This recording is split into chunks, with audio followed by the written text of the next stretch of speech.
There are two types of people in this world. Those that hit the brakes, and those that hit the gas. Yeah, and the series also centers around a deep love for racing, cars, motorcycles.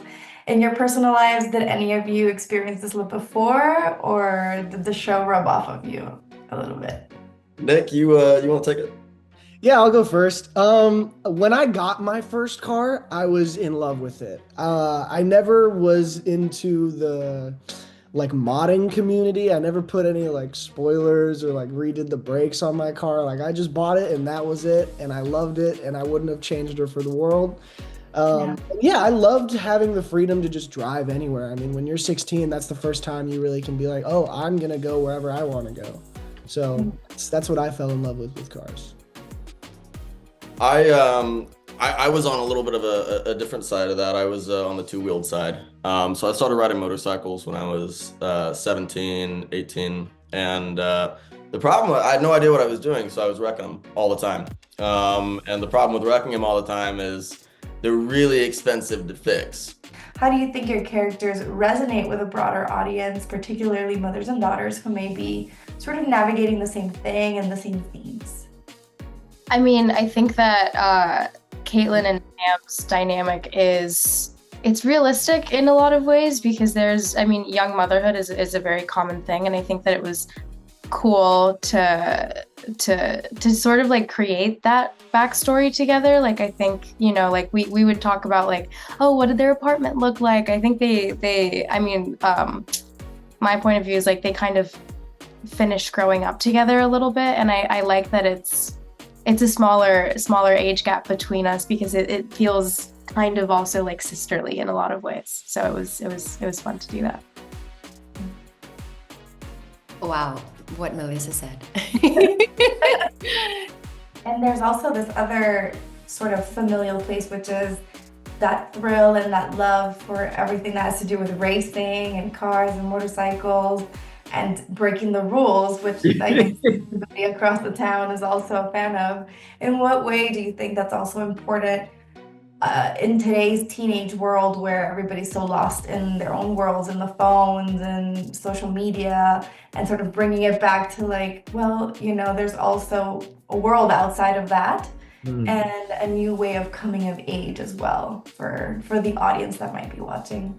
I love the way you kind of drew the line there. Like I actually agree. There is like there's such a big world out there, and I do feel like for me, when I was growing up, going in the garage and hanging out with my friends and working on my cars was like such a way I just like we all bonded.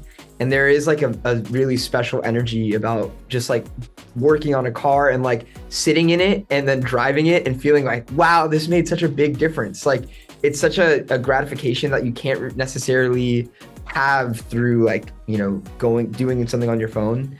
Like it's very, very special because you really feel the difference. And also like you struggle and you bust your knuckles and you're gonna be upset and like but at the end there's the reward of like, man, my car is gonna be so much better after this, which I think is like it's one of my favorite things about working on cars. But I think that is like a good parallel to make, to be honest.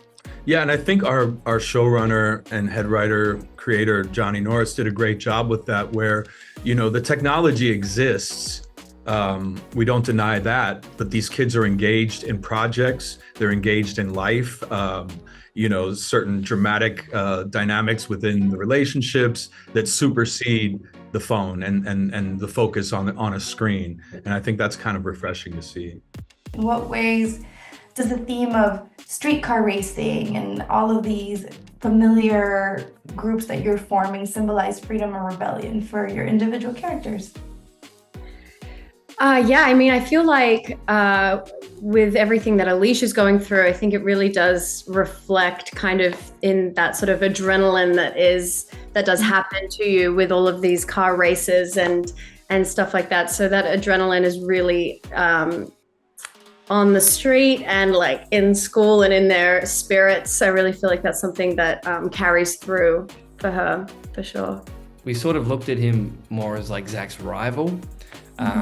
And the benefit of the doubt, because he is coming from a place of pain in that first episode, sort of mourning his mother. So yeah, it's all interlinked, like the cars and the adrenaline and the coming of age. There's a lot of firsts. I mean, when you're 17 years old at school, there's it's just every day. It can get overwhelming. Yeah. Yeah. Well said. For Ray, well, obviously, street racing is a little bit illegal. So being a criminal, I think it lends itself to Ray's storyline very well. I think he thrives in that kind of like high octane environment.